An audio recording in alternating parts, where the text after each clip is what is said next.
Salut les amis, j'espère que vous allez bien et bienvenue une fois de plus sur une nouvelle vidéo. Il était important pour moi de partager ce petit extrait de vidéo avec vous. Ça concerne un jeune entrepreneur et ça concerne également un coéquipier de Samuel Eto'o.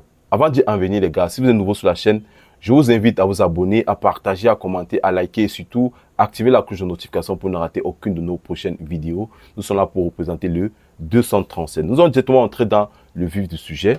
Et je sais que beaucoup d'entre vous diront que le président de la FECAFOOT me paye pour pouvoir parler en bien de son nom. Si aujourd'hui, si Samuel Eto'o fait des paix et que j'ai dit et que ces paix sentent mauvaises, si je peux le dire ainsi, et que ces paix se font ressentir, je vais le dire dans ces vidéos. Tant qu'il fera du bien et tant que je vais le constater, je vais toujours divulguer la bonne information ici avec vous. Ce n'est pas le plus important. Le Cameroun a joué pas plus tard que hier face à la Namibie, auquel le Cameroun s'est imposé sur le score de 1-0. Il y a une image que d'ailleurs beaucoup d'entre vous ne pourront pas voir pour la simple raison que quoi, notre chaîne locale n'a pas pu diffuser. La population de Garoua a soulevé le nom du président de la FECAFOOT comme jamais. A soulevé le nom de la FECAFOOT comme jamais. Et je suis sûr que les joueurs se sont sentis frustrés au stade lorsqu'on appelait le nom du président de la FECAFOOT. Et récemment, j'ai également fait une vidéo en vous disant ceci, que le président de la FECAFOOT a une aura vraiment très très forte. Tellement il a approché des grandes personnalités qui aujourd'hui sont combattues comme lui-même. Et je ne vais pas évoquer le nom dans cette vidéo. Vous pouvez faire déjà des approches des grandes personnalités. Je dis vraiment des grandes personnalités qui sont combattues aujourd'hui. Mais je ne vais pas faire cette approche dans cette vidéo. Et aujourd'hui, un jeune entrepreneur est face à lui, il n'arrive vraiment pas à s'exprimer. Bref les gars, vous allez écouter cette vidéo et chacun d'entre vous va se faire une petite idée par rapport au président de la FECAFOOT. Tant que beaucoup d'entre vous seront là pour dénigrer le président de la FECAFOOT, étant donné que nous tous ici, nous avons des défauts et des qualités, moi particulièrement, si le président de la FECAFOOT fait un paix qui se fait ressentir, je le dirai. Ça veut dire que quoi? S'il fait des gaffes, je vais le dire ici dans cette vidéo. Je ne suis pas là pour faire du suivisme moutonnier comme d'autres personnes. On nous appelle généralement les auto-moutons. Bref, vous allez écouter cette vidéo et vous allez comprendre comment est-ce que des grandes personnes qui ont approché le président de la FECAFOOT parlent en bien de cette personne. Samuel Eto'o pour moi, est quelqu'un que on n'aura pas d'ici 100 ans. On ne va plus avoir un Samuel Eto'o d'ici 100 ans. Il est vraiment très très rare, surtout dans le domaine du football. Pourquoi est-ce que je dis dans le domaine du football? Nous avons eu un Kylian Mbappé qui pouvait être celui-là qui représente le 237 aujourd'hui.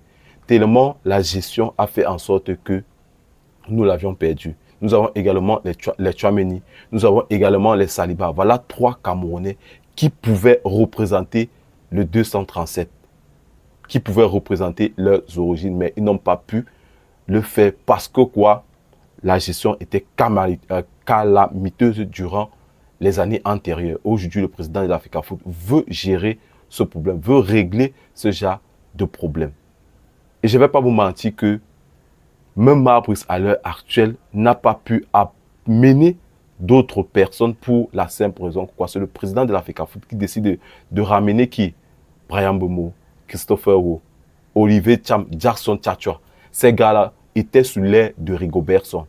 Et je suis sûr qu'il y a d'autres personnes, si le président de la FECAFOOT, entre guillemets, s'approchait d'eux, ces gars allaient revenir. Mais qu'à cela ne tient pas particulièrement, il suffit tout simplement que le président de la FECAFOOT s'approche d'eux et qu'il laisse l'entraîneur faire la suite. C'est ce que je peux reprocher au président de la FECAFOOT. Qui s'approche de ces gars-là, il entre en contact de ces gars parce que ça va vraiment être fluide et rapide. Parce qu'un entraîneur digne ne doit pas se comporter ainsi. Eux-mêmes, ils le savent, un entraîneur digne ne doit pas se comporter ainsi. Et ça va vraiment être difficile que cet entraîneur se rapproche des autres de l'extérieur. À part si le président de la FECAFOOT doit mettre sa bouche sur cela. Parce que c'est très facile, parce que même Christopher Waugh avait eu à faire une interview auquel, dès qu'il avait écouté la voix du président de l'Africa Foot, le gars a validé. Donc ça veut dire qu'il n'avait même vraiment pas de discussion à faire. Je ne sais pas pourquoi est-ce que vous le détestez autant. Bref les gars, vous allez écouter cette vidéo et chacun d'entre vous va réagir, ou bien alors chacun d'entre vous aura sa propre opinion à se faire dans cette vidéo. Samuel Eto'o à la une de votre feuilleton de l'été, le Barça Tour by Ludovic Giuli. Salut Ludo! Comment ça va mon pote? Ça va très très bien. On continue le tour de tes anecdotes de ce Barça 2004-2007 avec les présidents, avec tes coéquipiers, ces anecdotes de l'été. On est déjà à l'épisode 7, mon Ludo. Et je voulais qu'on parle de Samuel. Je voulais qu'on parle de Samuel Eto'o, qui a été l'un des grands artisans à tes côtés de cette résurrection du Barça qui était alors en dépression, on s'en souvient, ce Barça vainqueur. Comment était Samuel, Ludo?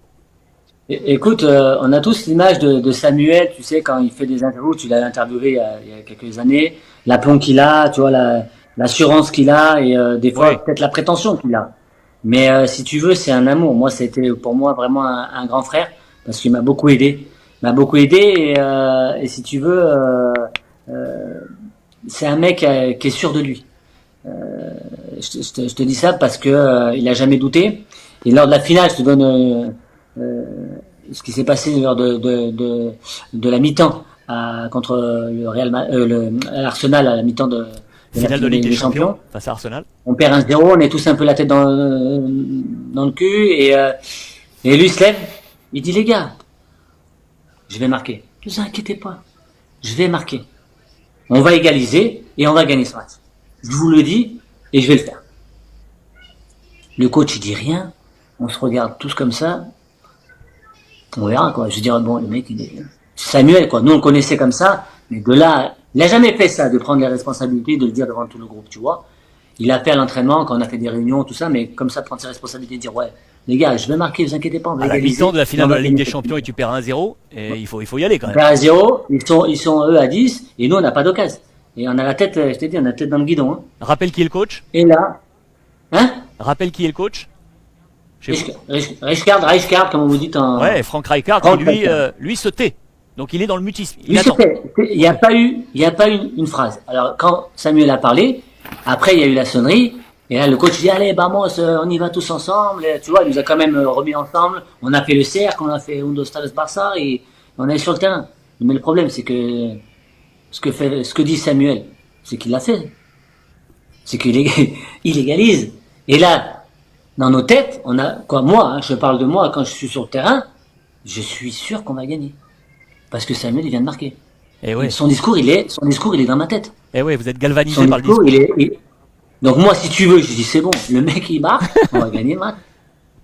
Il marque et au final, on gagne le match. Et vous êtes champion Donc si d'Europe. tu veux, c'est aplomb. Parce que moi, j'étais capitaine d'une équipe. J'ai jamais eu cet aplomb-là de dire au gars, je vais vous faire gagner le match. Tu vois, lui, il l'avait. Et dans la vie, c'est une patte, ce mec. C'est un amour. Et c'est bizarre, c'est parce que les gens ils pensent que c'est un fou, tu vois, que il a cette image-là même dans la vie de tous les jours. Ouais, c'est Mais vrai. C'est marrant mais parce c'est non, que mais non. il y a comme une image un peu d'égoïsme, alors que Ouais. tu as eu souvent Il est toi pas. à le solliciter. Ah, mais moi, Samuel, c'est quand j'avais besoin de lui sur le terrain, parce que quand tu joues à Barcelone, tu sais que t'as une pression incroyable.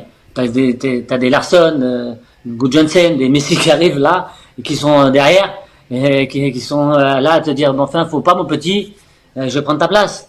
Donc forcément quand j'étais dans des doutes où j'avais les doutes où j'étais pas bien moralement, je disais Samu, il faut que je marque, il faut que tu me sauves le match parce que ça me sauvait moi le match, je marquais. De lui donner des buts, je savais trop faire, mais il y avait Ronny, il y avait Deco, il y en avait du monde. Donc c'était pas le problème. Le problème c'est que moi je marque quand j'étais dans une position un peu délicate. Mais là, mon pote, il me disait, il me prenait comme ça, il me dit, hé, mon petit, parce qu'il m'appelle petit.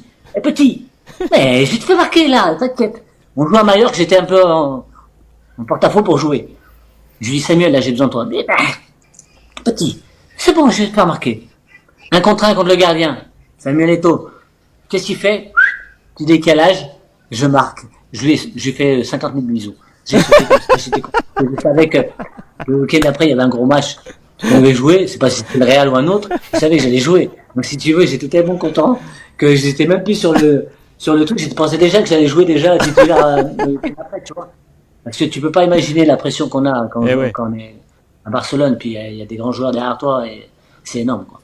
Votre Non, voilà, feuilleton de l'été. Samuel, c'est ça. Samuel, pour moi, c'est un grand frère, je te le dis franchement. Samuel Eto'o, le grand frère de Monsieur Ludovic Giuli. Andrés Iniesta, le thème du prochain épisode. Parce que là, je voyais que l'heure s'en allait, je voyais que le temps passait, il fallait que j'accomplisse ma mission. Forcément. Et j'ai dit, Samuel, tu sais, tout ça c'est lourd, mais pouvoir faire rêver, on a besoin un peu de ça là, Forcément. pour rêver. Forcément. Après, il a commencé à me fixer, il a rien dit, c'est tu, il a commencé à me fixer. Il a dit, t'as besoin de combien? Oh. Et donc, moi, en fait, j'ai fait le malin en disant, ouais, on a besoin d'argent pour essayer de continuer à développer le projet. Mais il m'a dit comme ça, t'as besoin de combien? D'accord. Et si t'es pas prêt à cette question, ça va vite, hein? Ça va Si t'es pas prêt à cette question, Ça va très vite. si t'es pas prêt à cette question, mauvais travail. D'accord. C'est-à-dire que le gars, il dit comme ça, t'as besoin de combien? Et moi, j'ai fait le malin parce que j'avais même pas réfléchi à une somme. T'avais pas un chiffre en tête? J'avais pas de chiffre en tête. Donc, du coup, j'ai dû réfléchir en une seconde parce que ça va très vite. Le mec, il te fixe, il dit, t'as besoin de combien? Donc, quelque part, il te teste aussi. Il veut voir un petit peu qu'est-ce que t'as dans le ventre. Est-ce que t'es prêt? Normal. Est-ce que t'es sincère? Est-ce que t'es prêt? Normal. Donc, il me demande, t'as besoin de combien? Et moi, dans ma tête, si je demande 1000, ça fait pitié, c'est Samuel. Quand je vais pas venir le voir pour demander 1000. Ouais. Si je demande 1 million, il va dire, mais t'es fou, petit. Ouais. Si je lui demande, tu vois ce que je veux dire? Donc, il fallait avoir le chiffre juste. Et donc, j'ai donné le chiffre juste. Après, il m'a fixé. Il a dit, tu les auras. Et après, c'était la fin de la rencontre. On a fait quelques photos. Et un mois plus tard, après, il m'appelle. Mais vraiment un mois plus tard, hein, jour pour jour, hein, il m'appelle. Il dit, bon, viens me voir. Mais quand il dit, viens me voir, lui, il est à Londres. Moi, je suis à Nières, dans les bureaux de nos filles à l'époque. Ok. Il dit, viens me voir. Le jour même, là, il me dit, viens me voir. C'est-à-dire que, il est quoi? Il me dit ça, il est 14h. Je dis, viens me voir. Il m'envoie l'adresse et tout. Et je prends l'Eurostar direct. Directement? Mais direct. Oh. Le billet, un prix. Ouais. Et on a pris l'Eurostar direct. Bien joué. J'ai pris le taxi et puis on est parti. Il m'a reçu dans son penthouse à l'époque là. Il avait un truc là et voilà, tranquille. C'est lui qui m'a ouvert la porte et tout, pieds nus. Il m'a servi du top. Puis on a parlé. Il m'expliquait un peu des trucs. Et puis voilà. Et puis après on a finalisé tout ça. Et puis une semaine plus tard, on reçoit sur le compte de la société la somme qu'on avait convenue. Et puis avec Samuel Eto'o fils, donc j'arrive à la banque. Maintenant on me respecte comme les gens ils aiment, tu vois, non? Bien sûr. Le foot, etc. Et Absolument. tout. Donc voilà. Donc ça c'est pour les petites anecdotes. Mais bon voilà, c'est vraiment c'est quelqu'un qu'on respecte beaucoup, qu'on apprécie beaucoup, qui a un grand cœur. Mais